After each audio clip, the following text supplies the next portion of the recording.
जात आमच्या मैत्रीत आड आली नाही। कधीच मला प्रश्न पडला नाही। मी जेव्हा प्रवीणच्या घरी गेलो तेव्हा मला प्रवीणच्या घरच्यांनी मला प्रवीणचा मित्र म्हणून जेव्हा जेवू घातलं तेव्हा कुठे आली माझी जात आली। जेव्हा मी रामदासच्या रामदासचं नाव काढलं की मला जरा भरून येतं। त्याचं कारण असं की तो माझा एक श्वास होता,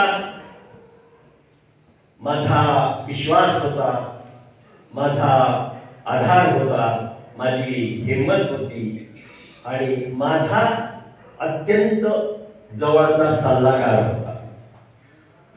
आणि जेव्हा मी रामदासच्या घरी जायचो तेव्हा रामदासची आई म्हणायची, माय किती दिवसांनी लेकरू आलं। आणि ईश्वरनाथ बोलायला लागला की मला इंदुरीकर बाबाच दिसतो, इंदुरीकर बाबा सारखा तरी ईश्वरनाथ बोलतो, काय बोलतोय ना। आणि थांबा जा काय इकडं शेतात फिरून या, तोपर्यंत मी कोंबड्याचं कालवण करते।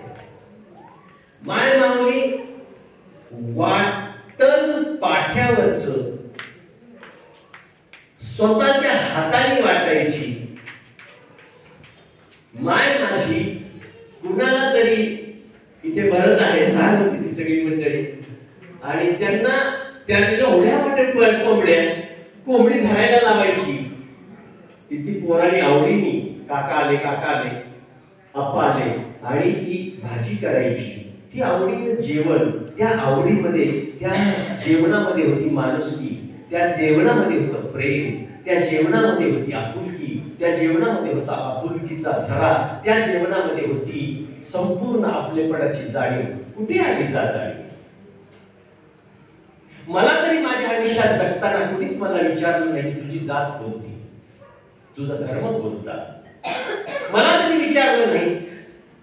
मी मराठवाड्यात आलो आणि जेव्हा मी विजयच्या घरी गेलो, आज इथे विजय आहे, आज तो 10 देश फिरून आलेला आहे, पर्यायचं काम केलं, पर्यायचा प्रोजेक्ट संपला, आता काय करू म्हणला अण्णा, परंतु मी म्हटलं तुला जे जमतंय ते कर, त्याच्यामध्ये एक तरी अशी गोष्ट कर की या 45 गावामध्ये तुझा वावर राहू दे। आणि योगायोगाने तो LICचा प्रतिनिधी झाला। LICचं एवढं काम पठ्ठ्याने केलं की LIC त्याला 10 देशात पाठवलं। त्यांनी मला कधी जात विचारली नाही किंवा त्याच्या आई वडिलांनी मला जीव घालताना कधी जात विचारली नाही। आणि तुम्हाला खरं सांगू, माझ्या सोबत 18 पगड जातीची सगळी लोक आहेत आणि हीच माझी संपत्ती आहे। आज मला नाही प्रश्न पडत, मी माझा भाऊ आणि आम्ही सगळे, मी लहानपणी असतानाच आमच्या बापाने पसारा बांधला, भावकी पसाऱ्याकडे बघत होती, हसत होती, कारण पसारा कशाने न्यायचा याच्या जीवनचरित माझा बाप होता। आणि भावकी मात्र हसत होती, कारण आता कसा पसारा नेतोय, कशावर टाकतोय आता बघू म्हणून खिजवत होती। जेव्हा बापाने कुंभाराची 2 गाढवं धरून आणली, कुंभाराला म्हणला, कुंभार आमच्या बापाचा मित्र, तुम्हाला कशाला काळजी करतो, माझ्या गाढवावर पसारा टाक आणि माझी गाठ, माझ्या बापाला जी मदत झाली ती कुंभाराची झाली। इथे कुठे प्रश्न येतो, इथे कुठे जातीचा मुद्दा येतो, इथे कुठे? आणि आज या सगळ्या ह्याच्यामध्ये काल सकाळपासून आपण पाहतो आहोत, ही सगळी मला असं वाटतं नाती आहे।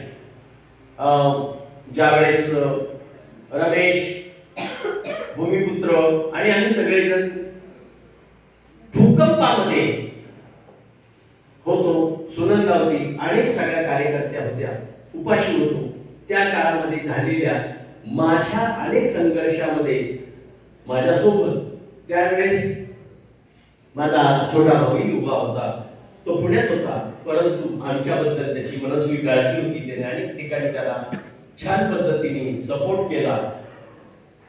पण काही घटना फार मजेशीर आहेत, परंतु त्या तितक्याच मनाला चटका लावणाऱ्या आहेत। आणि ती एक गोष्ट होती, अनिता रमेशच्या घरी गेली होती, उन्हाळ्याचे दिवस होते, सगळी बाहेर झोपलेली होती. मला वाटतं रमेशचं लग्न झालेलं असावं किंवा नसावं, पण बहुतेक झालेलं होतं, लग्न झालेलं होतं. ही नवी जोडी होती आणि याच्यामध्ये बाहेर चालण्यामध्ये झोपल्यानंतर कुणीतरी अचानक चोर आला आणि हिच्या गळ्यातलं मंगळसूत्र हे चोराने रात्री हिसकावून पळून गेला. तेव्हा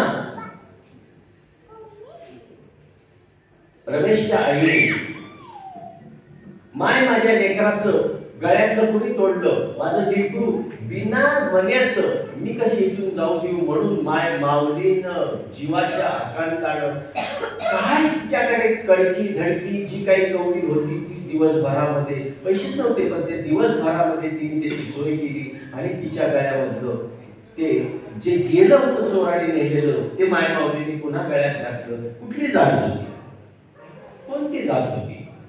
ही तर मूर्तिमंत माणुसकी होती. आणि मग माणुसकीच जर माणसाला पुढे नेते, माणुसकीच जर माणसाला हुरूप देते, माणुसकीच जर माणसाला जिवंत ठेवते, तुम्हाला असं वाटतं जात धर्म पंथ ही समीकरणं ही अत्यंत तोकडी पडतात. कारण मी जिथे जिथे जातो तिथे जातीमध्ये पहिल्यांदा भावकी निर्माण होते आणि भावकीनंतर त्याच्यामध्ये आपसात हेवेदावे तयार होतात. आणि अशी अनेक उदाहरणं आज महाराष्ट्रामध्ये आपण बघतो की सक्का भाऊ सक्का भावाच्या विरोधात उभा आहे, सक्का चुलत भाऊ सक्या चुलत भावाच्या विरोधात आहे, एकमेकाच्या 3 पिढ्या सुद्धा एकमेकाच्याच रक्तानाथाच्या रक्तामासाच्या असल्या तरी त्या आता उद्धार जाहीर करत आहेत. म्हणजे किती विचित्र परिस्थिती आलेली आहे. आणि त्याच वेळेला इथे एक वेगळा संदर्भ, इथे एक वेगळा सत्संग घडलेला आहे की अनेक जाती धर्माची माणसं ही सकाळपासून कालपासून मला असं वाटतं इथं एकत्र येत आहे आणि आपला लढा, आपला प्रेमाचा ओलावा एकमेकासाठी वाटत आहे. मला असं वाटतं की आपण सगळी प्रेमाची माणसं आहोत, म्हणून माझ्या आपुलकीला, माझ्या एकूण प्रेमाला, माझ्या तुमच्या मनामध्ये असलेल्या माझ्याबद्दलच्या भावनेला या ठिकाणी तुम्ही घेऊन आलात आणि ही मला असं वाटतं अतिशय अतिशय सुंदर कलाकृती आहे. बीपी फार भारी बोलले, म्हणजे मनातलं बोलले. ते म्हणले मळ्यात शिरायचा विचार करतोय पण शिरतच नाही. मळ्यात शिरायचा विचार करतोय, बीपी मळ्यात शिरा. मळ्यात शिरा, तिथं तुम्हाला चकड्या मिळतील, दोडके मिळतील, भाजीपाला मिळेल आणि या ताईंना घरी घेऊन द्या, भाजी फार सुंदर होईल. कारण बऱ्याच वेळेला असं होतं की ही गोष्ट खरी आहे. एका विहिरीतलं पाणी खारट लागतं, दुसऱ्या विहिरीतलं पाणी चवदार लागतं. अनेक विहिरी आहेत. तसं माझ्या विचाराची, आमच्या विचाराची विहीर वेगळी होती, बीपी भाऊंच्या विचाराची विहीर वेगळी होती. बऱ्याच वेळेला